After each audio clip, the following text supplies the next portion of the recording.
Quel accueil, merci. Waouh! Incroyable. Bonjour à tous, merci. Merci pour cet accueil. Pour information, c'est la première fois que je fais ça. Et donc, avant de me présenter, voilà, je voulais te remercier parce que tu m'offres cette opportunité. Je viens de loin, j'ai fait quelques kilomètres, comme tu as dit, je crois, en introduction. Et en tout cas, je suis ravi de venir partager un petit peu de valeur ici, un peu de mindset avec vous aujourd'hui. Donc les amis, je vais d'abord laisser naturellement Mika se présenter. Et j'aurai une session de questions-réponses pour lui, naturellement. Donc les questions ont minutieusement été sélectionnées afin de pouvoir vous apporter un maximum de plus-value. Est-ce que vous êtes chaud? Est-ce que vous aimeriez recevoir les réponses de Mika? Yes! Ok, on est good. Et puis à la fin, donc on aura 45 minutes ici, voilà, de questions-réponses. Et puis tout à la fin, j'ai prévu en moyenne 15 minutes pour vous, afin que vous puissiez lui poser directement vos questions. Est-ce que c'est ok pour vous? Yes, sir! Parfait alors. Mais sans plus attendre, alors Mika, je vais te laisser te présenter auprès de magnifiques personnes ici en face de nous. Bon, je vais essayer de faire court, suivre les conseils d'un ami qui m'a dit d'essayer de se présenter le plus rapidement possible. Tu me dis, est-ce que tout le monde m'entend bien déjà? Ah, alors je dois parler plus fort, c'est ça? Yes. Là, ça va mieux? Yes. Ok, super. Donc effectivement, je m'appelle Mickaël Alloy. Mika pour les intimes, et tout le monde m'appelle Mika. Je suis entrepreneur depuis 10 ans maintenant. J'ai commencé en 2016 et j'ai cofondé un groupe industriel. Je suis sûr que la plupart d'entre vous n'en ont peut-être jamais entendu parler. Moi, mon métier à la base, c'est la tuyauterie, chaudronnerie, la charpente, la structure métallique. Je me suis fait licencier d'un gros groupe et plutôt que de partir à la concurrence, eh bien avec mes associés, on a décidé de monter ce groupe luxembourgeois et français. On a démarré donc en 2016, 0 collaborateur au début, 0 chiffre d'affaires, et aujourd'hui on va fêter nos 10 ans, le 29 mai, et aujourd'hui c'est un peu plus de 13 millions et demi par an, plus de 110 millions d'euros de chiffre d'affaires cumulé, et 150 collaborateurs. Yes, yes, yes, yes.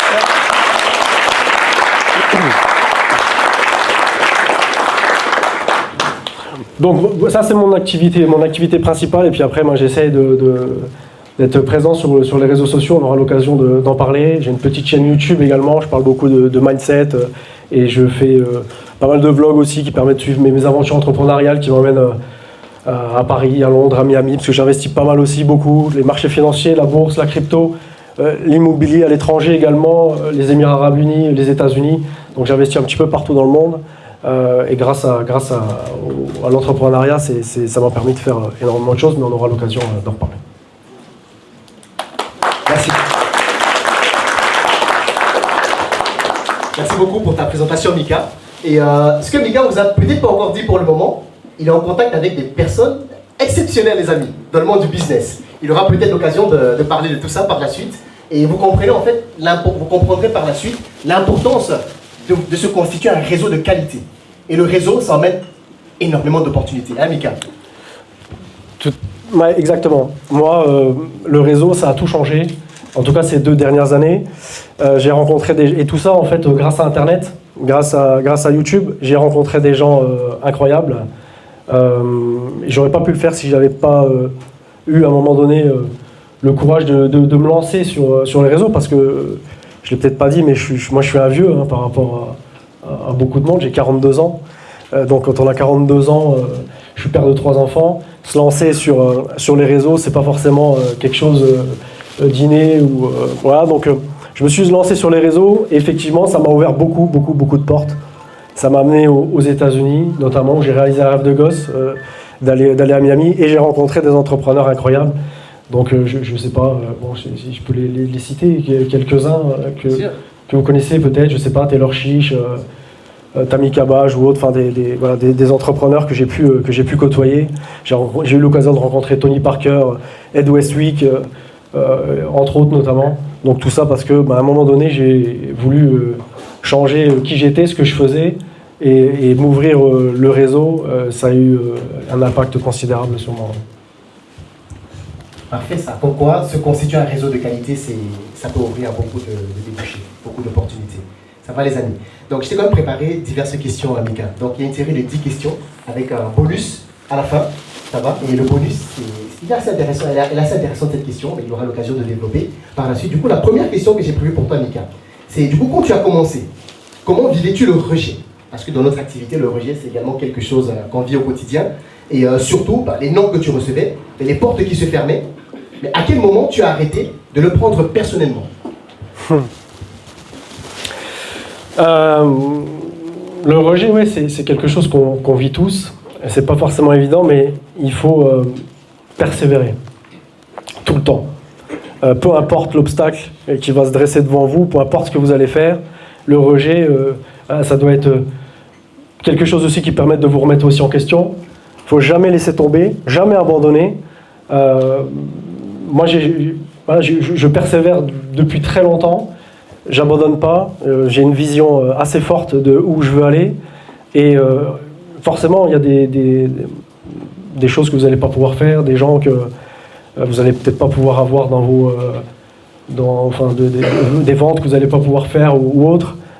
Mais il faut jamais abandonner. Voilà, ça c'est la première base, ne jamais abandonner. Ça c'est hyper important. Le reste de la question, tu peux juste répéter? Donc, la à suite. quel moment tu as arrêté de le prendre personnellement? Ah ouais. Alors à quel moment? Il y a un livre qui m'a beaucoup aidé, c'est Les lois Toltec. À partir du moment où j'ai lu ce livre, j'ai arrêté de le prendre personnellement. Tout ce que les gens vont vous dire, en fait, c'est leur réalité. Et vous avez votre réalité. C'est sa façon de parler, c'est sa façon de penser. Lui pense à quelque chose, va vous dire quelque chose, mais c'est sa réalité à lui. Et si c'est pas la vôtre, il faut prendre beaucoup de hauteur. Et c'est la seule c'est de cette façon que vous arrivez à faire des choses incroyables. Moi, vous savez, j'ai des gens autour de moi qui me critiquent tous les jours. Parce que on me dit, mais t'as rien d'autre à faire, à 42 ans, t'as pas une boîte à faire tourner, t'es sur Internet, t'es sur les réseaux sociaux. Et comme je le disais à Emmanuel tout à l'heure en aparté, si j'étais pas sur les réseaux sociaux, je serais pas aujourd'hui ici devant vous et on m'aurait pas offert cette magnifique opportunité. Donc d'écouter personne, le rejet il va y en avoir, mais il faut écouter personne, avoir une vision forte. On aura peut-être l'occasion d'en parler un peu plus tard, mais vraiment moi je suis quelqu'un, vous savez, je pratique beaucoup, je sais pas si on a autour dans la salle qui pratiquent ou qui ont déjà entendu parler de la loi de vibration, la loi de l'attraction. Est-ce que ça vous parle ou pas? Voilà, donc moi ça c'est hyper important. Vous voyez ce moment-là qu'on est en train de vivre, ben, moi je l'ai déjà vécu en fait dans ma tête. Je l'ai déjà ressenti même au plus profond de moi. Et tout ce qu'on est en train de faire ici, je l'ai déjà visualisé en fait. J'ai déjà vécu ce moment. Donc, et de pratiquer ça sur le long terme, ça m'a amené à vivre des expériences incroyables. J'ai séjourné dans les plus beaux palaces du monde parce que j'avais cette vision de ce que je voulais faire, d'où je voulais aller, d'écouter personne et de m'entourer surtout des bonnes personnes. Il y a une phrase de Jim Rohn qui dit on est la moyenne des 5 personnes qui nous entourent. Et ça, c'est hyper important. Entourez-vous des bonnes personnes, ayez le bon mindset, et vous ferez des choses incroyables dans la vie. Merci Mika. Et je pense qu'on a abordé cette thématique du coup pour ceux et celles qui étaient présents dans cette salle le matin. On est la somme des 5 personnes qui nous entourent, vous vous rappelez, hein? Et on a aussi parlé du fait d'être. D'ailleurs, ce matin, on parlait, Mika, la plupart des gens aujourd'hui, ils veulent avoir, ensuite faire pour être. Pourtant, c'est l'inverse. Il faut d'abord être. Il a parlé de vibrer. Ce moment ici, il a déjà vécu plusieurs fois avant que ça ne se produise. Ça fait sens pour vous, les amis? Ça va? Donc, il faut d'abord être, ensuite faire. Parce qu'on va faire par rapport à comment est-ce qu'on se sent. Et seulement, on va avoir par rapport à comment on se sentait avant, à la base. Donc, les vibrations, c'est super important. Merci beaucoup, Mika, pour cette réponse. C'était très pertinent et moi aussi, j'ai eu plusieurs appels. Donc, ça fait plaisir. Du coup, la deuxième question que j'ai pour toi, c'est du coup, à l'époque où tu construisais ta réussite, à quoi ressemblait une journée type? Donc, c'était quoi les standards non négociables? Parce qu'aujourd'hui, d'ailleurs, on parle de standards depuis le matin. On parle de standards. J'avais pas forcément de journée type, mais disons que aujourd'hui, ce qui me permet de continuer à faire en sorte de réussir et de me pousser, j'ai pas forcément de routine. Mais c'est simplement d'être discipliné dans ce que je fais. Que ce soit du sport, je fais énormément de sport, 3 à 4 fois par semaine. J'essaie de m'entourer, comme je vous l'ai dit, des bonnes personnes autour de moi, de lire également beaucoup. Je lis beaucoup de livres sur le développement personnel, sur le mindset, sur les parcours d'entrepreneurs qui vont m'inspirer. Ça m'aide au quotidien. Prendre énormément de recul, de hauteur, prendre du temps pour moi aussi. J'ai 3 enfants, un business, une charge mentale importante. Donc c'est important de prendre aussi du temps pour soi. Voilà. Donc je me lève 1 heure plus tôt et pendant 7 heures, et ben, je suis seul avec moi, avec mon thé, parce que je ne bois pas d'alcool, je ne fume pas, je ne bois pas de café. Et donc je suis avec moi-même, dans mes pensées, en paix avec moi-même. Voilà. Et ça se ressent, qui ressent que Mika est en paix avec lui-même. Yes. Ça se ressent, hein. Ouais. Vous voyez, il vibre voilà, quelque chose de très très positif. Et surtout, ça se voit qu'il prend du temps pour lui. Comme quoi, prendre du temps pour soi, ben, ça aide aussi quelquefois. Hein. Parce que dans l'agenda, souvent, on a tendance à mettre plein de choses business et on s'oublie. Pourtant, il faut commencer par soi. Et seulement par la suite, on remplit le reste. C'est ça, Mika? Tout à fait, ouais. La troisième question, c'est de savoir, quand tu perds un gros deal aujourd'hui, mais qu'est-ce que tu t'es dit intérieurement? Ça, c'est la première question. Et celle qui suit, mais quelle est la différence entre ton dialogue intérieur et celui d'un entrepreneur moyen? Alors je vais essayer de répondre. Il y a quelques mois, avec mes associés, on a essayé de racheter une société et j'ai perdu un deal à 4 millions d'euros parce que j'ai pas été retenu dans ce rachat de boîte. Donc c'était une société qui est en redressement judiciaire. On a essayé de la racheter à la part du tribunal et c'est notre plus gros concurrent qui a eu l'opportunité, qui a été retenu et qui a racheté cette boîte. Deux façons de voir les choses. Soit tu as un petit mindset, et parce qu'on a dépensé beaucoup de temps, de l'énergie, un peu d'argent. Soit tu te dis, tu te morfonds, et puis voilà, on n'a pas été retenu, tu te poses plein de questions, je suis pas assez bon, où j'ai merdé, qu'est-ce que je fais, comment ça se fait, et tu te plains. Ou alors, quand tu as un mindset comme le mien, tu rebondis très très vite. Et ok, c'était une expérience, on n'a pas été retenu, demain on fera mieux, et on rebondit, et on avance, et on va de l'avant. Voilà, donc ça a été le plus gros vécu de ces quelques mois. Voilà, c'est où tu prends cet échec et puis tu en fais quelque chose, et derrière tu vas très très vite, mais il faut un mental, il faut un gros mental. Voilà, sinon tu n'y arrives pas. Le mindset, c'est très puissant, et ça fonctionne comme un muscle en fait.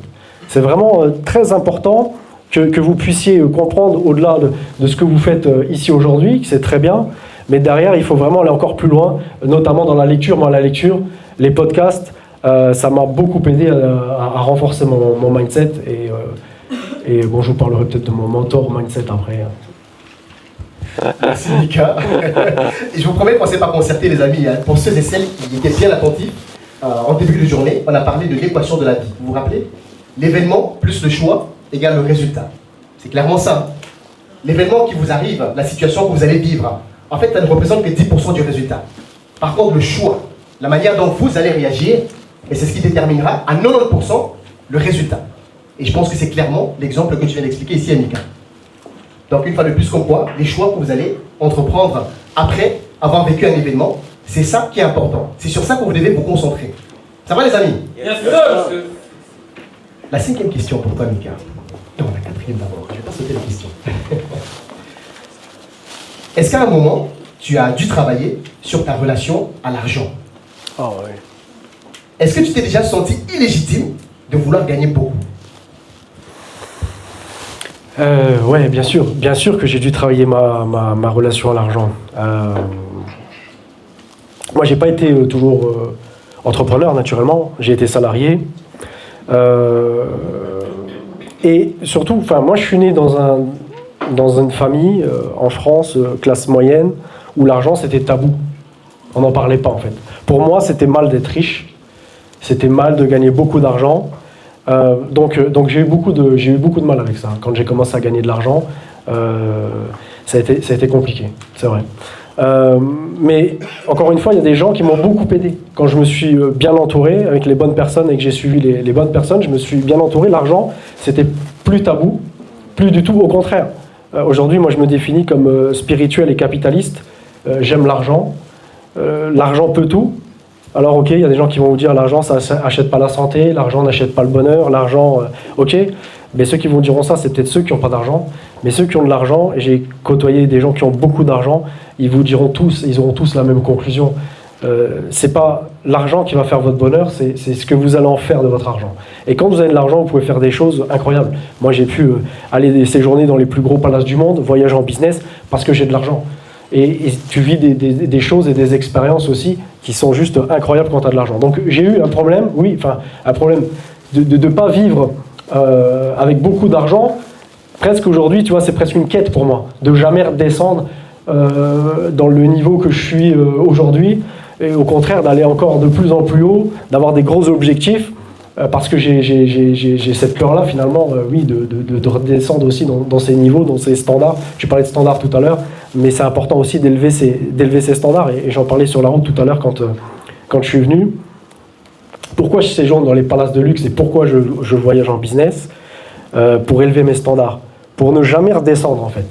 Et si on se dit, oui, mais j'ai pas les moyens moi de séjourner dans un palace de luxe, j'ai pas les moyens de voyager en business, on va convaincre son cerveau qu'on n'a pas les moyens, et donc on vivra jamais l'expérience, on le fera jamais. Donc il faut, tu parlais tout à l'heure de vivre l'instant, d'être déjà. Je pense qu'autour de la table, il y a peut-être des gens, enfin dans la salle, des gens qui veulent être millionnaires ou autres, en fait vous l'êtes tous déjà. Vous êtes tous déjà millionnaires, et vous allez tous vivre des choses importantes, et donc élever ces standards, moi ça a été important aussi pour moi, et de savoir que en séjournant dans des palaces de luxe, en vivant des expériences, c'était quelque chose que mon cerveau il était capable de faire. Voilà. Et donc l'argent, oui, c'était un facteur important pour moi, ça l'est toujours aujourd'hui, et donc je ne veux jamais redescendre en dessous de ce que j'ai aujourd'hui. Au contraire, maintenant le but c'est d'aller encore de plus en plus haut, pour en gagner le plus en plus. Ça vous parle, les amis? Yes. On a parlé de standards. Hein. Et la chose qui est belle, c'est que c'est vous qui fixez, c'est vous qui avez la capacité de fixer vos propres standards. C'est ce qu'il faut. Et je parlais tout à l'heure, ce matin, je disais à Mika, la plupart des gens aujourd'hui n'ont pas d'objectif. Et pire encore, ce sont les autres qui fixent leurs objectifs à leur place. Mais ça n'a aucun sens. Si aujourd'hui vous avez la capacité d'influencer vos standards à vous, de les fixer, ça vient de vous, ça vient de l'intérieur. Mais pourquoi ne pas le faire? Si vous pouvez le faire. Pourquoi attendre que les autres le fassent pour vous? Ça n'a aucun sens. Personne. Ça va? Personne ne va le faire pour Personne ne va le faire pour vous. Personne ne va le faire pour vous, bien sûr. Ou si quelqu'un le fait pour vous, ce sera par rapport à ses standards à lui. C'est ça. Donc au final, vous serez limité. Ça fait sens? Ça va, ça vous plaît jusqu'à présent? Yes. On va un peu s'hydrater. Hein. Ouais, je veux bien, tu vois. Merci. Je t'apporte ça. Merci.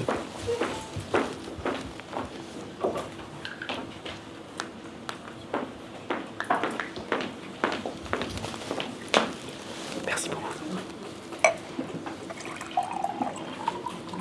C'est bon, merci. Petite pause, ouais, merci.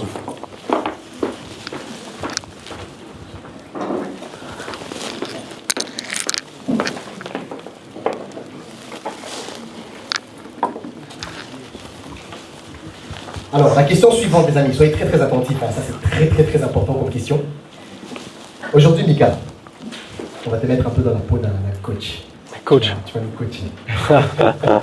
Si aujourd'hui, du coup, si tu coachais un jeune conseiller financier, ça va, ce sont toutes les personnes dans la salle ici. Si tu coachais un jeune conseiller financier par rapport à ton expérience, du coup, qui fait quelques ventes par mois, mais veut tripler ses résultats, ok? Tu le ferais travailler quoi en priorité? Tu ferais quoi? Tu le ferais travailler quoi en priorité? C'est une question difficile, ça. Qu'est-ce que je lui ferais travailler en priorité? S'il fait que quelques ventes par mois, ça veut dire qu'il a peut-être des objectifs qui ne sont pas assez élevés. Ça veut dire qu'il n'a peut-être pas la bonne méthode. Est-ce qu'il s'est formé? Je ne sais rien. Est-ce que les gens autour de la table se sont formés à la vente ou pas? J'en sais rien. Mais c'est vrai que c'est une question compliquée, cette question. Tu m'as eu avec ta question. Non, mais fixez-vous des gros objectifs, en fait. Fixez-vous des gros objectifs. En fait, quand vous avez des objectifs ou même des rêves, si vous le partagez à la personne de votre entourage et qu'elle ne se moque pas de vous, ça veut dire que votre rêve, il n'est pas assez grand et que vous n'avez pas assez d'objectifs. Donc quelqu'un qui veut se lancer, se fixer des gros objectifs, s'entourer des bonnes personnes, peut-être se former, j'en sais rien, peut-être que la personne, elle n'a pas les compétences pour vendre. C'est peut-être un bon conseiller en gestion financière qui a des compétences pour ça, mais qui ne s'est pas formé à la vente et donc qui ne sait pas vendre. Hein, et ça, c'est une vraie compétence. En fait, on peut avoir toutes les compétences qu'on veut, être très compétent dans son domaine, être un bon analyste financier ou autre, mais si derrière, on ne sait pas vendre, ça va être très compliqué de faire des ventes. Donc, fixer des standards hauts, augmenter ses skills, s'entourer des bonnes personnes, voilà ce que je dirais pour démarrer. Et d'ailleurs, c'est bien que tu abordes le fait de savoir vendre. Parce que si je ne me trompe pas, tu me confirmeras l'info, Mika, l'ultime compétence d'un entrepreneur, la top priorité, c'est savoir vendre. Ça fait sens pour vous? C'est la top qualité d'un entrepreneur d'élite, savoir vendre. Il faut être en mesure de savoir vendre en tout lieu, en tout instant, en tout moment. Parce que si aujourd'hui vous ne savez pas vendre, il n'y a pas beaucoup de gens qui vont vous suivre dans votre projet. Il a parlé de s'entourer des bonnes personnes. Aujourd'hui, je vous ai dit lorsque vous regardez vos résultats, vous voyez des personnes qui ont du résultat et vous aspirez à aller vers ces résultats. Mais tout ce que vous avez à faire, c'est d'aller auprès de ces personnes et leur demander qu'est-ce qu'ils font. Quel est leur secret? En fait, ils vont vous montrer leur journée type, ce qu'ils font concrètement, les objectifs qu'ils se fixent, comment est-ce qu'ils travaillent. Et au final, à force de rester entouré de ce type de personnes, à un moment donné, qu'est-ce qui va se passer? Vous aurez des résultats similaires. Ça fait sens pour vous.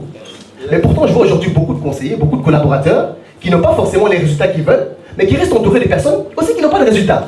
Ça peut pas marcher. Mais ça ne fonctionnera pas comme ça, les amis. Si vous allez continuer à pratiquer, mais les mauvaises manières. Vous aurez l'impression de travailler de manière acharnée, mais pas de la bonne manière. Et oui, votre coach va vous dire, mais pourquoi tu n'as pas de résultats? Vous allez dire, mais je travaille. Mais oui, ok, je suis d'accord que vous travaillez. Mais est-ce que vous faites les bonnes choses? Est-ce que vous menez les bonnes actions? Donc c'est un très bon conseil, savoir vendre, avoir des objectifs élevés, et surtout s'entourer de bonnes personnes. C'était ça. Et si je peux me permettre, savoir vendre, et vous êtes la meilleure... Enfin, j'aime bien parler un peu de personal branding, si tu me le permets, parce que c'est ce qui fait que vous allez aussi pouvoir vendre. En fait, les gens vont suivre la personne que vous êtes, et ça va être beaucoup plus facile aussi de pouvoir vendre quelque chose quand vous véhiculez quelque chose, ou quand la personne elle peut s'identifier à vous, à vos problèmes, à ce que vous avez vécu, et donc ça va être beaucoup plus simple pour elle de passer commande, ou de pouvoir vous suivre dans vos conseillers. Il conseille des entreprises, du particulier. Particulier entreprise. Particulier entreprise. Alors le particulier c'est compliqué aussi. Moi j'avais un business là-dedans que j'ai arrêté. Si la personne elle n'a pas confiance, si la personne vous lui inspirez pas confiance, elle se sent pas comme vous, elle n'a pas vécu ce que vous avez vécu, c'est compliqué. En fait la personne elle achète une image en fait, elle vous achète vous parce que c'est vous, elle va venir et elle va acheter votre produit, voilà. Et c'est pour ça qu'il y a de plus en plus d'entrepreneurs qui se développent sur les réseaux sociaux, c'est pour ça qu'il y a de plus en plus de monde sur internet, parce qu'ils ont compris que l'image ça faisait tout. Moi c'est bien parce que tu vois, je me développe de plus en plus sur internet, Instagram, YouTube et autres, mais moi j'ai absolument rien à vendre. Mais c'est le meilleur arme en fait, c'est la meilleure arme pour vendre, c'est que moi j'ai rien à vendre. Le jour où je me relancerai dans une formation, où je ferai quelque chose, avec la petite communauté que je commence à avoir, et le mindset que j'ai, je suis persuadé que ça va marcher. Parce que derrière, il y aura ce vécu, il y aura les personnes qui vont pouvoir s'identifier à ce que je fais et avoir envie d'avoir les résultats que j'ai. Ça fait sens pour vous, les amis? Le personal branding, parce qu'au final, un client qui va recevoir peut-être une confirmation d'un rendez-vous avec vous, à votre avis, qu'est-ce qu'il va faire en premier? Il va aller rechercher pour voir qui vous êtes. Et s'il tombe sur rien du tout, ou il tombe sur quelque chose qui n'a rien à voir avec un rendez-vous d'analyse, la confiance, elle est au plus bas. Et peut-être même qu'il va annuler le rendez-vous. Pourtant, s'il arrive sur une page, quand il tape votre nom sur Google ou sur les réseaux sociaux, il voit quelque chose de concret. Il voit un réel entrepreneur, une réelle entrepreneur. Mais là, la confiance, elle est au plus haut. Donc la personne sera motivée à vous rencontrer. Et c'est pour ça que je ne cesserai jamais de le dire à mes collaborateurs. J'ai souvent des clients que j'ai en rendez-vous. Lorsqu'on se rencontre, ils me disent, enfin, je vous rencontre. Parce que je suis vos vidéos sur les réseaux sociaux. Et c'est très édifiant. Mais lorsqu'ils me rencontrent, la confiance est déjà au plus haut. Et au final, j'ai même pas à vendre. Ils savent déjà ce que je fais. Et ils savent de quelle manière je peux les aider. Parce que lorsqu'un client reçoit votre notification, croyez-moi qu'il va s'informer. Maintenant, la question à vous poser, c'est sur quoi est-ce qu'il tombe? Lorsqu'il tombe, il tape votre nom sur les réseaux. Ça fait sens pour vous? Travaillez votre personnel branding. Merci, Mika. Ensuite, la question suivante, la 6e. Mais comment tu fais la différence entre un prospect qu'il faut relancer 10 fois ou un prospect où il faut passer à autre chose?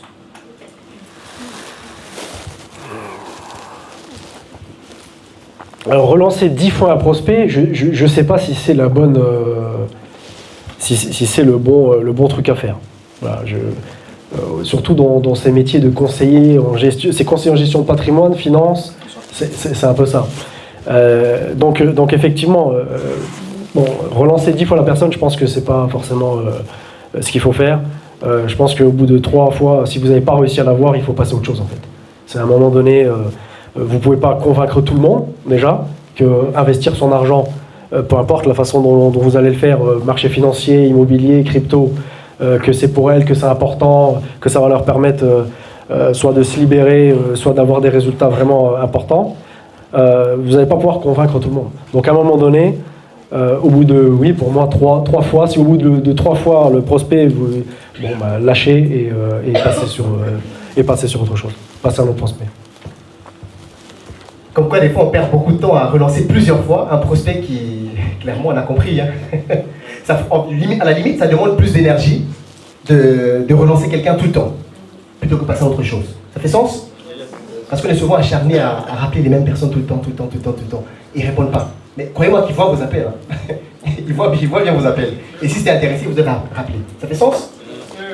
Donc, 1, 2, 3 fois, comme Michael a dit, 3 fois, 4 fois maximum. Après, vous lâchez prise et vous passez à autre chose. Ouais. Ça vous demandera beaucoup moins d'énergie. Ça va? La question suivante, c'est dans un métier basé sur la confiance. Comment tu as fait pour devenir une personne qu'on recommande naturellement? Je pense d'essayer d'être le plus droit possible dans ce que vous faites. D'être authentique, ok, mais d'être le plus droit, de ne pas être un vendeur de rêves, de ne pas faire des promesses que vous n'allez pas pouvoir tenir, et ça, de le répéter sur le long terme, en fait. Donc, vraiment d'être le plus authentique possible, et surtout de ne pas faire de promesses que vous ne saurez pas tenir. Donc, d'être des bonnes personnes, de véhiculer une bonne image, d'être sérieux, de rappeler des clients ou des prospects qui vous rappelleraient, d'être cordial et d'être professionnel en toutes circonstances. De prendre beaucoup de hauteur, c'est hyper important. Donc oui, effectivement, cette confiance-là, c'est par tout ça, d'être vraiment le plus pro possible. Voilà. Le plus pro possible. Soyez pas des vendeurs de rêve. Surtout dans les conseillers en gestion de patrimoine, des promesses de rendement que vous allez leur faire que vous savez très bien que vous ne les tiendrez pas, juste parce qu'il faut faire de la vente. Donc ça, c'est très compliqué. Soyez le plus authentique possible et le plus professionnel possible. Ça payera sur le long terme. Faites en sorte que votre client il ait vraiment confiance en vous et il a envie de travailler avec vous parce que c'est vous et parce que vous lui inspirez confiance. Et parce que quand il a une problématique, vous allez être là pour lui répondre, pour lui répondre à sa problématique, faire en sorte de lui faire épargner, gagner son argent et il reviendra vers vous. Mais soyez authentique et naturel. L'authenticité, c'est le mot le plus recherché sur Google en 2025. Je ne dis pas de bêtises. L'authenticité. Donc soyez authentique, soyez surtout professionnel. On a parlé des conseillers amateurs et professionnels au début, vous vous en rappelez? Les amateurs, c'est ceux qui bafouent la chose, et c'est d'ailleurs pour ça que souvent certaines personnes ont une mauvaise image du secteur. Pourtant, il y a des professionnels, des personnes qui font bien les choses, une bonne image, et surtout on a vu la structure d'un entretien de haute performance. Vous vous rappelez? Le but, c'est d'apporter une solution qui correspond aux besoins du client, et pas juste être là pour vendre un produit comme ça. Non, le professionnalisme, c'est important, et ça fait toute la différence. Ça permet de durer sur le long terme. La question à vous poser, c'est est-ce que vous êtes là juste pour faire quelques ventes et arrêter quelques semaines ou quelques mois après? Ou est-ce que vous êtes là, prendre sur vous, ne peut-être pas faire les ventes qu'il faut au début, mais être professionnel, être droit et durer sur du long terme? Parce qu'un conseiller qui est professionnel, c'est quelqu'un qui est recommandé sur du long terme. C'est sens pour vous? Yes, sir. Et puis d'écouter d'écouter aussi, c'est important d'écouter ce que le prospect il a besoin en fait. Il veut souvent dans les conseillers en gestion de patrimoine, il va vous vendre ses produits à lui, mais sans forcément écouter ce que le prospect en face il a réellement besoin. Et donc c'est important d'être à l'écoute, d'écouter. Donc moi je vous conseille vraiment tous, si vous ne l'avez pas fait, de vous former à la vente, au closing ou autre. C'est très important, ça va vous permettre d'apprendre à écouter aussi le prospect et de lever aussi des objections en vous formant. Ça permet de lever quelques objections que le prospect il pourra avoir. Mais c'est vrai que c'est important de le souligner. C'est ce qu'on a vu le matin, les amis? J'étais pas là ce matin. Il n'était pas là ce matin. On s'est pas entretenu avant, hein, les amis, je vous promets. Donc, vous voyez qu'il y a beaucoup de similitudes, hein. Donc, c'est important. Écouter le prospect et apporter la solution qui correspond à son besoin. Ça demande la confiance. C'est ça, hein? C'est ça, tout à fait. La question 8, c'est quoi le moment précis où tu as commencé à penser en grand? Il y a eu un déclic, une prise de conscience. C'est à quel moment? Je dirais que j'ai commencé à penser dans mes lectures déjà. Quelqu'un qui a eu un gros impact dans ma vie, qui s'appelle Bob Proctor. Je ne sais pas si ce nom vous dit quelque chose. Voilà, donc moi, il a eu un impact considérable sur moi depuis 2 ans maintenant. Donc ça a été pour moi le premier facteur, de m'entourer de gens qui me tiraient vers le haut. Lui en a fait partie. Et puis le réseau, en fait, les réseaux d'entrepreneurs que j'ai côtoyés, notamment les derniers, et les réseaux que j'ai rejoints sur Paris importants, notamment Taylor Chiche, qui m'ont permis de côtoyer des gens qui avaient 25 ans, 27 ans, et qui étaient déjà bien plus en avance que moi. Donc d'avoir un réseau, on le disait tout à l'heure, hein, c'est de gens qui ont soit la vie que vous voulez, soit qui sont vraiment très très hauts, et vous êtes dans ces réseaux-là, et ça va vous permettre de vous élever. Moi, si je disais tout à l'heure, donc j'ai investi aux Émirats Arabes Unis, j'ai investi aux États-Unis. Si je n'avais pas côtoyé ces réseaux-là, je serais resté dans ma petite vie, en fait. Parce que jamais je pensais qu'on pouvait investir son argent à l'étranger, parce que, tu vois, j'étais dans ce truc de j'ai peur, pas de sortie de ma zone de confort. Moi, pendant 20 ans, j'ai pas pris l'avion, et depuis 2 ans, je voyage partout dans le monde, tu vois. Donc le réseau, je reviens parce que c'est important, mais de vous entourer des personnes qui ont vraiment un mindset puissant et qui font des choses incroyables, ça va forcément, naturellement, avoir un impact sur vous. Vous allez vouloir faire la même chose, et vous allez peut-être aussi pouvoir prendre conscience de dire, ouais, ok, si lui il l'a fait, il n'est pas plus intelligent que moi, il n'est pas meilleur que moi, il l'a simplement fait, et donc je veux faire pareil, et donc j'y vais, je fonce. Surtout, il y a le passage à l'action. Ça, c'est hyper important. Plus complexe que ça, je pense qu'il n'y a pas, les amis. Et on a beaucoup parlé d'entourage aujourd'hui, vous vous rappelez, hein? L'entourage. C'est important. Il y a même d'ailleurs une expérience qui a été réalisée à l'université d'Harvard sur le facteur qui influence le plus la réussite ou l'échec de quelqu'un. C'est l'entourage. C'est le facteur qui influence le plus votre réussite ou votre échec. Entourez-vous de bonnes personnes. Donc dès aujourd'hui, dès maintenant là, regardez dans les classements les personnes qui réalisent le plus de résultats. Et vous allez vers eux, vous leur posez des questions. Et à force de faire cela, avec différentes personnes qui ont du résultat, vous verrez des points en commun. C'est des choses qu'ils font, il y a des points en commun. C'est ça, hein? C'est exactement ça. C'est exactement ça. Ça va, ça fait sens pour vous, les amis? Yes. Vous aimez bien? Yes. Mais c'est cette phrase, hein, qu'on peut répéter, c'est on est la moyenne des 5 personnes qui nous entourent. Et vous pouvez répéter cette phrase dans n'importe quel aspect de votre vie, que ça soit business, que ça soit avec vos enfants, avec vos proches. Si vous fréquentez 5 alcooliques, il y a une grosse probabilité que vous deveniez le 6e. Je pense qu'on est tous d'accord. Et si vous fréquentez 5 millionnaires, il y a une grosse probabilité que vous allez devenir le 6e. Parce que ils vont vous expliquer comment ils ont fait. Et donc vous allez faire pareil. Donc l'entourage, il n'y a vraiment rien de plus important. Moi, j'ai éliminé toutes les personnes négatives de ma vie.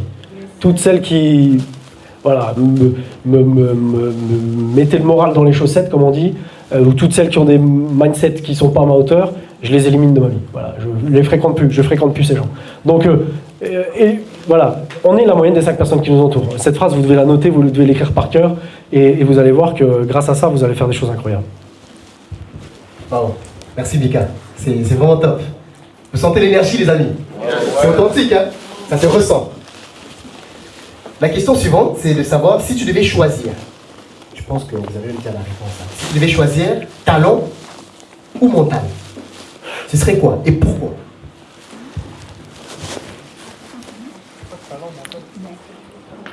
Choisir entre le talent et le mental. On a la réponse, depuis tout à l'heure on en parle. Je pense que le mental, quelqu'un qui a du talent mais qui n'a pas le mindset, ça sera très compliqué. Donc pour moi, sans hésiter, il faut le mental, le mindset. la persévérance. C'est ça qui fera exploser. Après, le talent, je dirais le talent ou les compétences, parce que le talent, c'est encore un autre niveau, mais la compétence et le mindset, je vais vers le mindset parce que la compétence, ça s'apprend. Voilà. Alors que le mindset, quelqu'un qui est très compétent, mais qui a zéro mindset, c'est très compliqué pour lui. Il ira vraiment pas loin. Donc, construisez-vous un gros mindset. Je l'ai dit tout à l'heure, c'est un muscle, c'est un cerveau. Sortez de vos zones de confort. Faites des choses que vous n'avez pas envie de faire. Faites des choses que vous n'avez pas envie de faire. Moi, le Mika, d'il y a 2 ans, il ne serait jamais venu ici, il n'aurait pas fait 350 km et pour venir ici, faire ce type d'intervention, tu vois. Donc ça, c'est hyper important. Donc pour moi, sans hésiter, le mindset, c'est hyper puissant. Ayez un gros mindset et vous verrez que sur le long terme, ça fera toute la différence. Je pense que vous avez déjà la réponse, hein, les amis. Le mindset, c'est important. Et comme il a dit, les compétences, après, c'est apprendre des compétences. Par contre, le mindset, c'est compliqué. C'est une façon de penser, c'est un schéma qui date de je ne sais combien d'années. C'est plus compliqué. Nos parents, nos grands-parents. Voilà. Ce sont des croyances qu'on nous a inculquées depuis l'enfance. Et c'est plus compliqué de changer le mindset de quelqu'un par rapport aux compétences. Ça fait sens pour vous? Yes, sir. La question 10, avant de passer à la bonus, c'est de savoir avec quelle vérité sur la réussite personne n'aime entendre, mais qu'ils doivent absolument comprendre s'ils veulent vraiment réussir.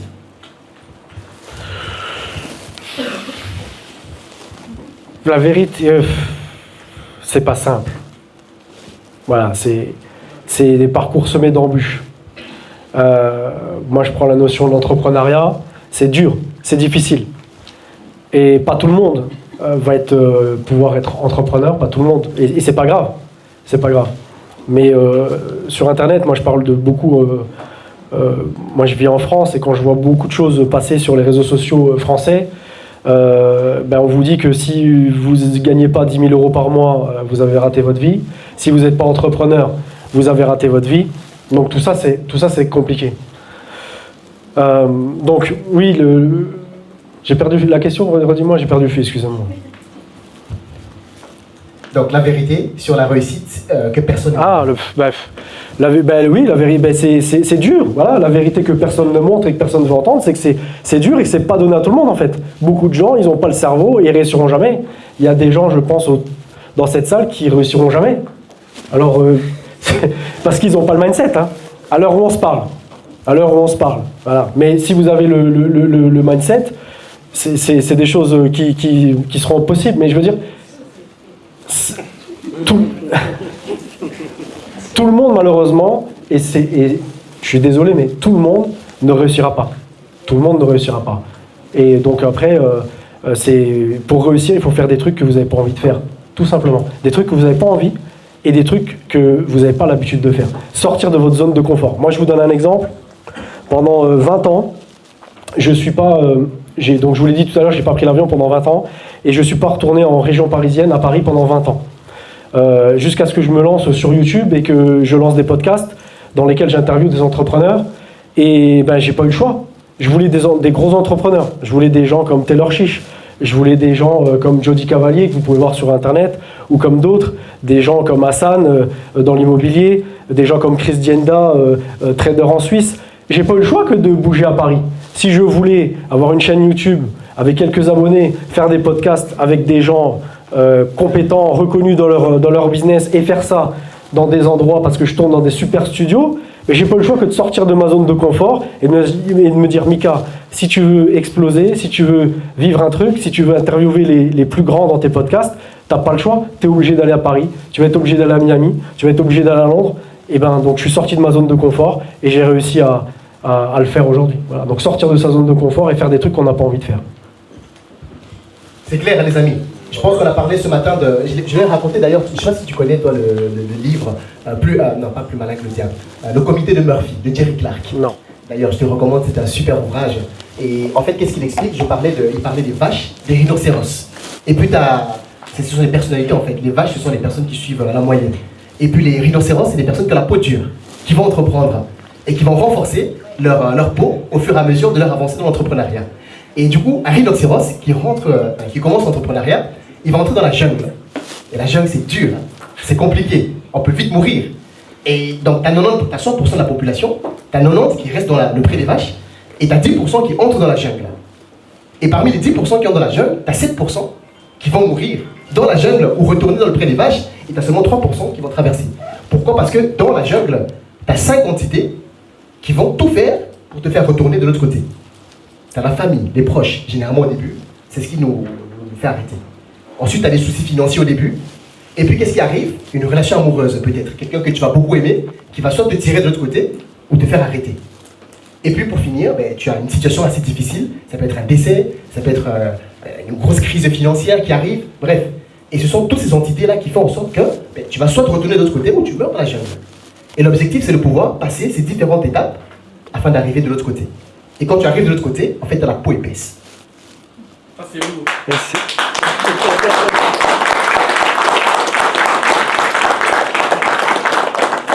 Et c'est très juste. Non mais c'est vrai que c'est très juste. C'est très juste et c'est un très bon exemple. Tu parlais des relations amoureuses. Les relations amoureuses, par exemple, ça peut vous faire abandonner vos rêves. Je vais vous paraître un peu... J'ai un fils de 17 ans. La seule chose que je lui dis, il a des rêves plein les yeux, plein la tête. Je lui dis, les filles, t'as le temps. T'as des rêves, t'as envie de voyager, tu veux entreprendre. T'as bien le temps de t'entourer de filles et de tomber amoureux. Je dis surtout, tu tombes pas amoureux. Tu construis de 17 à 25, 30 ans, tu construis un maximum, tu t'éclates, et ensuite, tu fondes une famille pour t'épanouir et être heureux, c'est important. Pourquoi? Parce que si à 17 ans, 18 ans, il tombe amoureux de quelqu'un, qu'il a des rêves d'aller aux États-Unis ou ailleurs, par amour pour cette personne, il va pas le faire. Et il va passer à côté de ses rêves, il va passer à côté de sa vie. Donc les relations amoureuses, c'est aussi important. Ouais. Ça fait sens pour vous, les amis? Tout prend son sens. On voit que c'est une préparation le matin. Je vous ai dit, pour tout dans la vie, c'est une question de préparation. Lorsqu'on est préparé, on sait y faire face plus facilement. Donc là, vous avez un petit peu les différents éléments qui pourraient essayer de vous arrêter dans votre parcours. Mais lorsque vous êtes préparé, vous savez comment y réagir, c'est beaucoup plus facile d'anticiper. L'anticipation, c'est l'une des qualités primaires également d'un entrepreneur. Anticiper. La question bonus, Nika. Celle-ci va te challenger, mais encore plus que l'autre. C'est d'ailleurs pour ça que je l'ai mis en bonus. Si tu avais 25 ans aujourd'hui et que tu démarres dans le conseil financier en 2026, combien tu viserais la première année et comment tu t'y prendrais concrètement?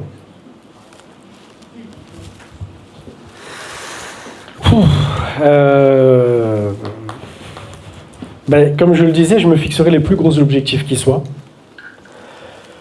Je m'entourerai des meilleurs, des gens qui ont, tu l'as dit tout à l'heure, mais des gens qui ont déjà les résultats que je veux avoir, et je m'inspirerai de ce qu'ils ont fait en fait, et pour avoir les mêmes résultats, de dire ok, je travaille dans une agence, c'est qui le meilleur vendeur dans cette agence? Bon, c'est telle personne, ok, et qu'est-ce qu'il fait? Comment il le fait? Je vais simplement m'inspirer de lui, m'inspirer de ce qu'il fait, et avancer par rapport à ça.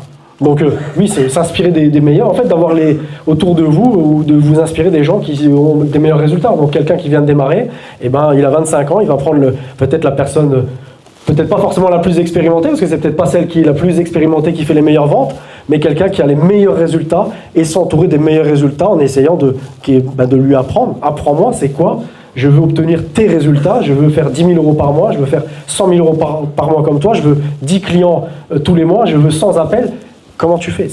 Quel système tu as mis en place pour le faire? Et ensuite, je le réplique. Et on parlait d'authenticité, ensuite, je le réplique et je le mets à ma façon. Avec ma façon d'être, ma façon de penser. Voilà. C'est ce que j'essaierai de faire en tout cas. On l'a vu tout à l'heure, les amis, une fois de plus. C'est du pain bélier, les amis. Ça, c'est un conseil en or. Ça vous permet de gagner tellement de temps, vous ne vous rendez pas compte. Vous passerez moins de temps à faire des bêtises, des mauvaises pratiques.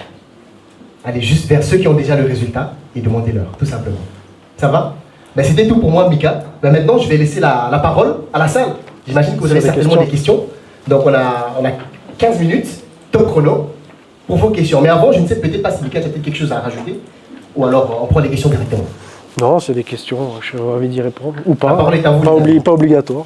Voilà, c'est pas obligatoire. Donc, c'est à vous.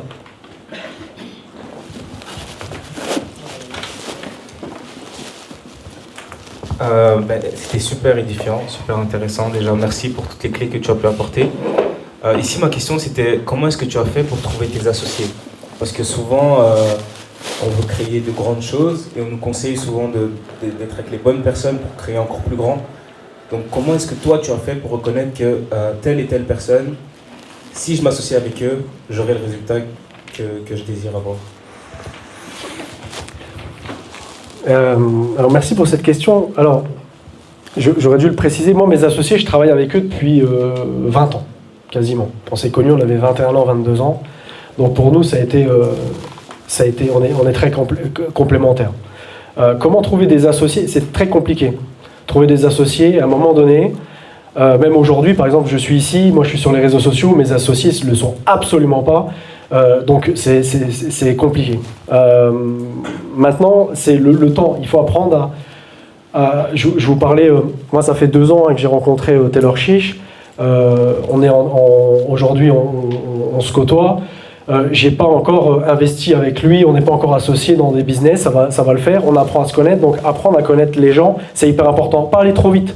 Sur Internet, et les infopreneurs, ils montent des boîtes, lui il maîtrise l'intelligence artificielle, lui il maîtrise ceci, ok, je m'associe avec lui, je monte ma boîte, ça va aller plus vite. Ouais, mais à un moment donné, quand la façon de penser c'est pas la même, quand la vision c'est pas la même, ça devient compliqué. Donc il faut prendre le temps, et ça se fera naturellement, si ça doit se faire ou pas. Voilà, il y a des gens avec qui vous ferez jamais d'association, et donc il faut prendre le temps de connaître les gens, avant d'aller dans une association. En tout cas, une association comme ça peut vous faire monter très vite, parce qu'il va avoir des compétences, et on dit, on s'entoure des compétences, quelqu'un qui est meilleur que moi dans la vente, je vais en faire mon associé, lui il est plus à l'aise dans la vente, mais à un moment donné, il faut d'abord apprendre à se connaître, et ensuite aller vers l'association.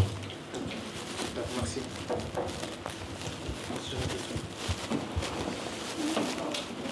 Merci. Alors, moi j'avais comme question, est-ce que tu avais une manière de te préparer pour pouvoir sortir de ta zone de confort beaucoup plus facilement? Te conditionner peut-être?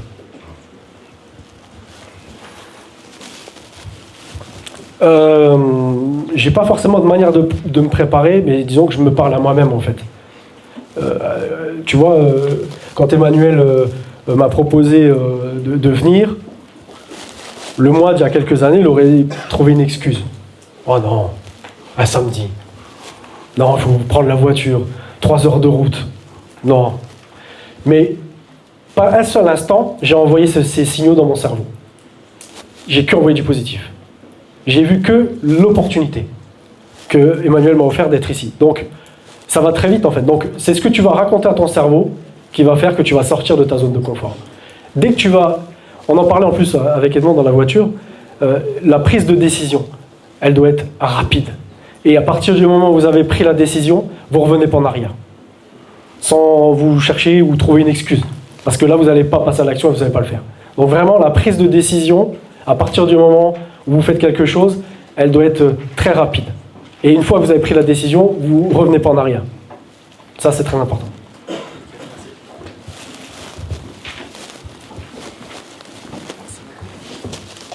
Donc ici, j'ai cru comprendre que ça fait déjà 10 ans que tu es dans l'entrepreneuriat. Oui. Mais quand tu parlais, j'ai eu cette impression qu'il y a eu un déclic durant les 2 dernières années. Alors j'aimerais savoir quel a été le déclic, quelle est la différence entre le Mika d'il y a 10 ans et le Mika de ces 2 dernières années en fait.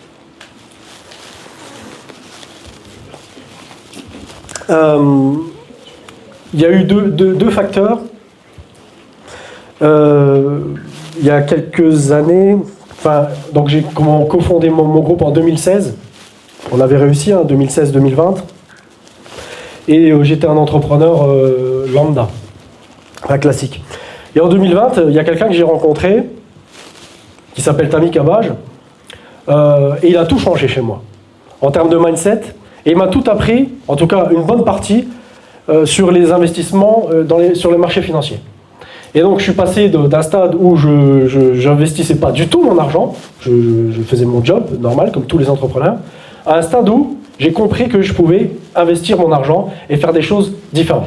Donc ça c'était le premier point, le mentor. Entourez-vous, ayez tous un mentor. Si quelqu'un dans cette salle me dit qu'il n'a pas quelqu'un qui l'inspire et qu'il n'a aucun mentor, il y a un problème. Vous devez avoir un mentor, vous devez avoir quelqu'un qui vous drive et qui vous inspire. Donc Tammy Cabage, Il a joué un rôle énorme dans l'entrepreneur que je suis devenu aujourd'hui.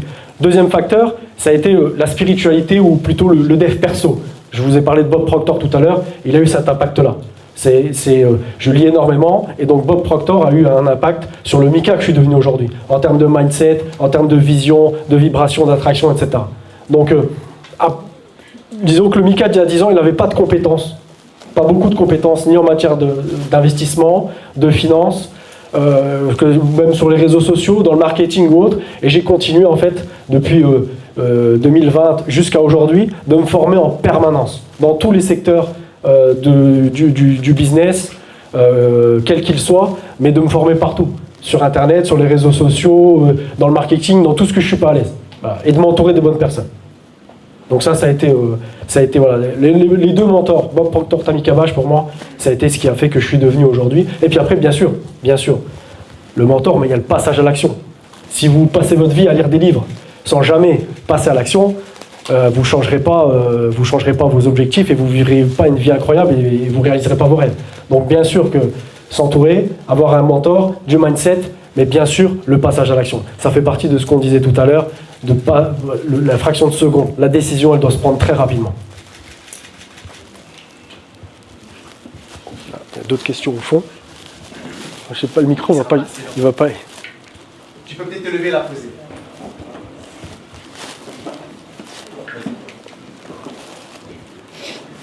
Ah, je la pose là?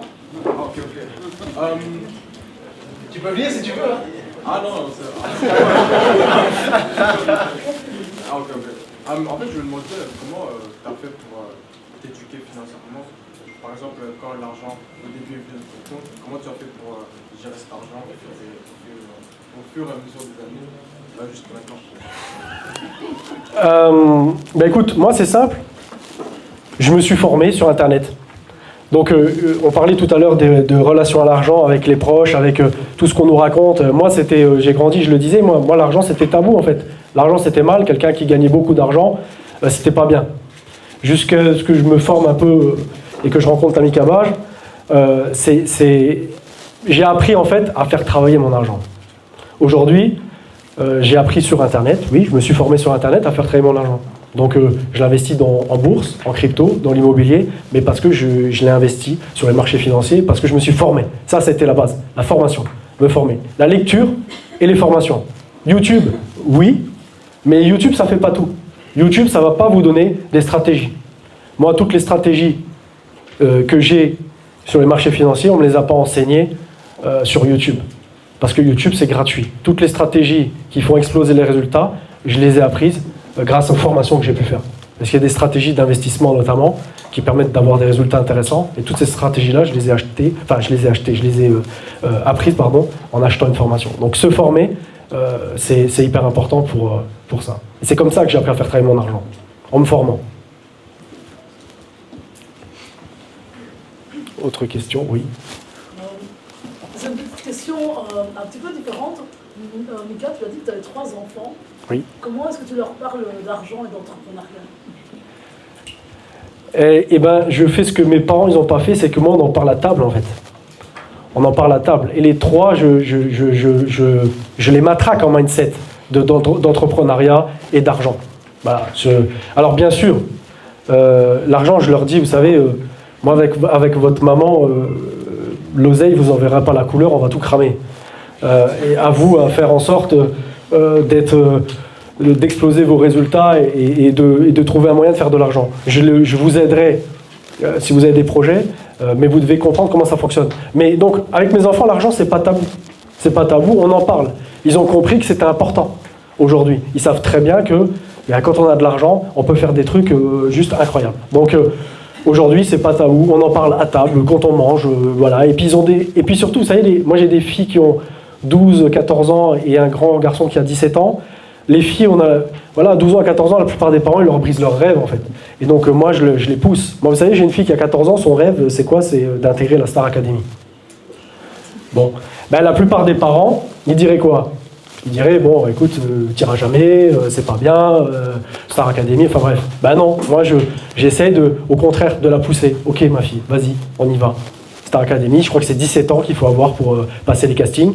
Ben, quand elle aura 17 ans, on ira passer les castings de la Star Academy. Donc je la pousse vers ça. Et donc c'est vrai que c'est plus facile aussi pour eux. Quand on a un papa qui a un gros mindset comme moi, et une maman aussi, ils ont la chance d'avoir une maman qui est entrepreneur, qui est aussi entrepreneur dans la spiritualité et l'ésotérisme, ben, c'est beaucoup plus facile pour eux. Une question à vous. Merci beaucoup en tout cas pour votre intervention, j'ai beaucoup apprécié. Vous avez fait donc mention d'Ami Kabaj justement dans votre question. C'est quelqu'un que j'ai pu rencontrer aussi en faisant conférence, parce qu'ils ont acheté son programme, la TKL Academy, Ouais, génial. notamment sur le trading, les crypto-monnaies, un programme que vous connaissez à mon avis. Oui.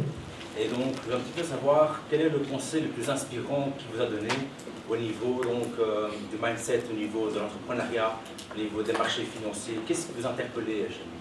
Ça m'intéresse. Qu'est-ce qui m'a interpellé chez lui? Déjà, c'était la justesse de ses propos. Il a toujours été très juste. Il est toujours très juste dans ce qu'il dit. Quand il fait même ses analyses financières ou autres techniques, c'est toujours très pertinent. C'est pas un vendeur de rêve. C'est ce qui m'a plu aussi chez lui par rapport aux autres. C'est qu'à aucun moment, il m'a promis que j'allais être riche en fait. C'est pas anodin. Et surtout, il a le livre aussi, il y a eu ses programmes, mais il y a eu son livre aussi, Agir, qui a eu un impact sur moi. Parce que c'est difficile à expliquer comment il a libéré mon cerveau, mais moi, ça faisait sens pour moi en fait. Ces mots, de regarder ses vidéos YouTube, bah, tout ça, ça a fait que, oui, enfin quelqu'un qui parle vrai, qui m'a fait comprendre en fait que moi, en fait, avant de le suivre, j'avais jamais entendu parler de liberté financière, par exemple. Jamais. Ben, c'est quelqu'un qui m'a fait découvrir que tu peux faire ton business, tu peux faire ton métier, mais tu peux faire des choses intéressantes, mais il y a aussi la notion de liberté financière. Et qu'en investissant une partie de ce que tu vas gagner, que ce soit dans ton business ou tes revenus salariés, grâce à ça, dans des stratégies et des techniques très simples, ben, tu vas augmenter ta probabilité de pouvoir devenir millionnaire un jour. Voilà l'impact en tout cas qu'il a eu il y a quelques années sur moi. Merci. Oui, il y a une question là. Oui. Donc, merci aussi pour tous ces faits, petit Eden. Merci. La petite question que j'ai pour toi, c'est, tu as parlé de vision à un moment donné, mais tu n'as pas développé. Et j'étais curieux de savoir, bon, avoir 100 millions en 10 ans, est-ce que tu l'avais déjà vu quand tu as commencé? Comment tu as construit cette vision? Et peut-être nous aider un petit peu à avoir une vision forte. Non, alors comme je l'ai dit, non, j'avais pas cette vision des 100 millions il y a 10 ans, parce que moi, je suis vraiment dedans depuis 2 ans. Quand j'ai démarré, je voulais monter une petite boîte en fait. Moi, avec mes associés, on a dit on fait une petite boîte, 30 personnes, 40 personnes, on fait 3-4 millions d'euros de chiffre d'affaires, et puis voilà, on vivra nos vies. Et puis après, il y a eu des opportunités qui sont offertes à nous, qu'on a saisies, on a embauché des gens. Et puis après, depuis 2 ans, ben moi j'ai découvert que je ne vais plus m'arrêter en fait. Aujourd'hui, il y a mon groupe industriel qui s'appelle Meritech, qui a fait 110 millions ces 10 dernières années. Mais dans 5 ans, dans 10 ans, voilà, j'ai une autre vision. Avec l'immobilier à l'étranger, je suis en train de développer un family office. Et donc, je vais développer du patrimoine à l'étranger, à Dubaï, aux États-Unis. Donc, moi, la vision, c'est ça. Tu vois, j'ai déjà une vision du Mika qui est dans 5 ans. Mais en fait, je le suis déjà. Tu vois, je le vis déjà, le Mika, déjà 5 ans. En fait, là, la conférence que je donne, c'est peut-être la 10e que je donne et j'en donne partout dans le monde. Moi, j'ai ça dans ma tête, en fait. Je donne des conférences, je vis le truc comme si j'étais un vrai conférencier qui a généré des tas de milliers d'euros, millions d'euros, qui a 100 000 abonnés sur ses réseaux sociaux et qui anime des conférences dans le monde entier. Je vis l'instant et je le visualise comme ça. Et je suis persuadé que, parce que je le ressens vraiment, parce que je le vis, parce que je suis là, qu'il y a une grosse probabilité que l'univers, dans 5 ans, il me mette exactement là où je l'ai dans ma vision. Si j'ai bien compris, c'est au fur et à mesure que tu avances dans ta vision, tu as des opportunités qui vont construire et affiner ta vision finalement. C'est comme tu avais pensé à quelque chose, mais tu vas t'adapter rebondir sur l'opportunité. En fait, les opportunités, c'est aussi la fréquence sur laquelle tu vas te mettre qui va aussi te permettre d'avoir des opportunités et les personnes avec lesquelles tu vas t'entourer. Si tu élargis ton réseau et si tu as des gens compétents autour de toi et un réseau qui fait des choses incroyables, eh ben, tu vas faire des choses incroyables. Donc tout est lié aussi à ça, et à cette vision et cette vibration, et de jamais redescendre en vibration, d'essayer d'être toujours le plus haut possible. Les vibrations, c'est la pensée, ce que tu envoies à ton cerveau. Et j'envoie toujours des signaux positifs, même si la vie, elle n'est pas simple. La vie, elle fera qu'on va tous vivre des choses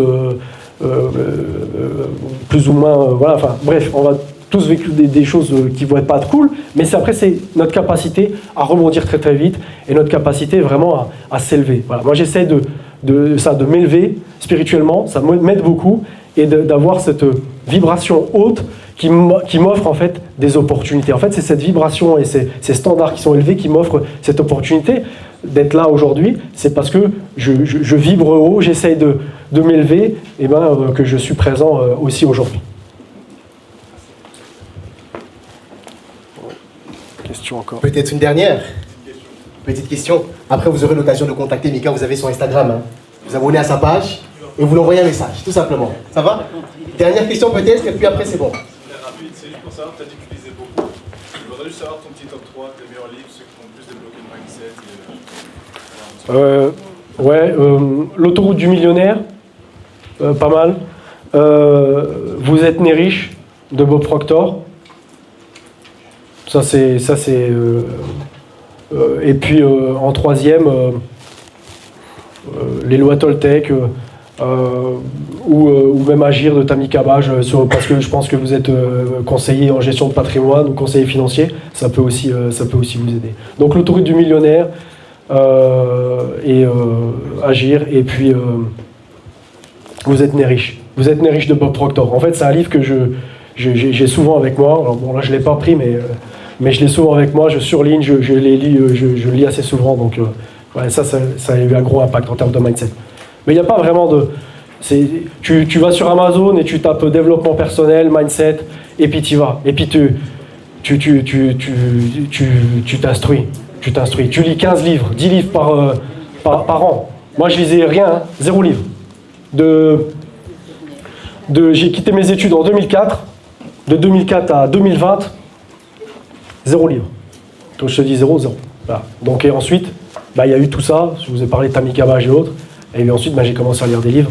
Et j'ai même eu l'opportunité, grâce à Tammy Cabage en tout cas, et de l'impact qu'il a eu dans ma vie, d'écrire aussi mon propre livre. Voilà, ça c'était le petit mot final.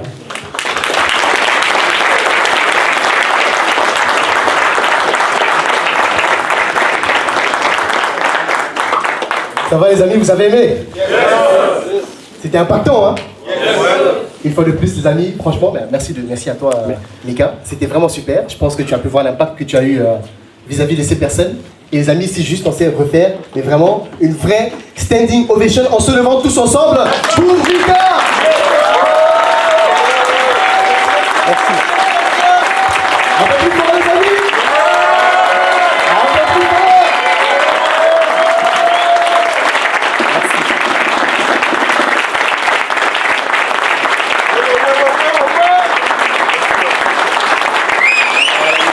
Ah, super.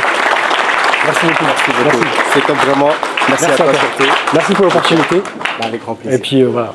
Merci. Merci pour tout ce que tu fais. Super, c'est top en tout cas. C'est super. Là on se fait signe. Oui, on se tire au jus. On reste en contact. Merci. Merci à tous. Merci. Bonne fin de journée. À très bientôt. Bon